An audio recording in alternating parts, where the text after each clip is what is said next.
everyone. I'm Donna Bush with your CIG TV News Brief on this Thursday evening. A ministerial code of conduct has been put in place for members of Parliament. It covers the things parliamentarians should follow, including selflessness, integrity, accountability, and openness, just to name a few. Premier the Honourable Wayne Panton explains. That is fulfilling one of our commitments in relation to good governance. We are working on the finalisation of the code of conduct for parliamentarians. I expect that to be done relatively shortly.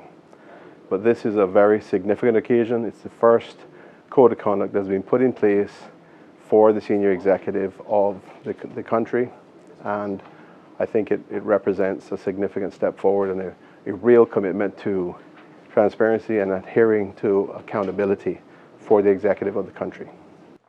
Premier Panton added that he's pleased that this matter was given priority by his colleagues in the packed government for completion within their first 100 days in office.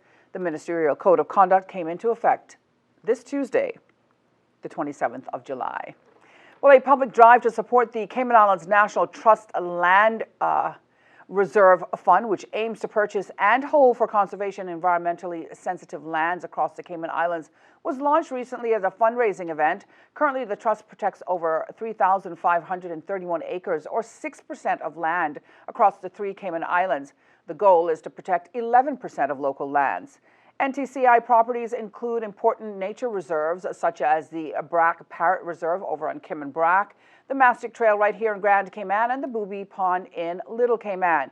And of course, culturally significant sites such as the Mission House in Bordentown. Again, the Land Reserve Funds aims to identify and purchase wild areas of ecological importance.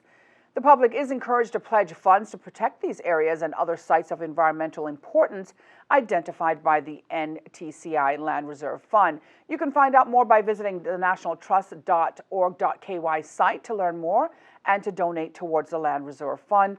3 priority areas have been identified for purchase, including acreage in the Mastic Trail area, ancient forests in the Frank Sound area, and in areas of central mangrove wetlands.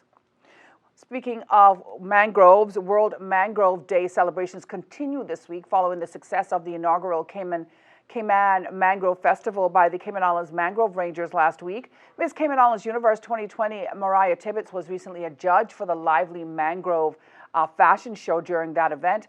Now, the day-long celebration marking nearly 1 year of the Mangrove Rangers attracted more than 200 attendees to Georgetown's Parcel 110. Over 30 students from Cayman Brack and Grand Cayman, alongside 10 invited artists, contributed their mangrove-inspired art to the charity event. Now, this Saturday, the Mangrove Rangers are partnering with ambassadors of the environment at the Ritz-Carlton for 2 mangrove kayak sessions. You may not want to miss that, so go online to their website. Turning now to the weather forecast for today, the high temperature reached 89 degrees and the low 77. Partly cloudy skies, becoming cloudy at times with a 30% chance of showers and possible thunder were expected throughout the day. Winds are from the east to southeast, 10 to 15 knots. Seas are slight to moderate with wave heights of 2 to 4 feet. Today's synopsis is for moderate easterly winds along with isolated showers, which are expected over the Cayman Islands area. For the next 24 hours, it's in association with a ridge of high pressure. A reminder that you can find the latest on local weather conditions online at weather.gov.ky. And that's it for today's news brief here on CIG Television. I'm Donna Bush, inviting you to join us back here again tomorrow. Until then, be safe and have a great night.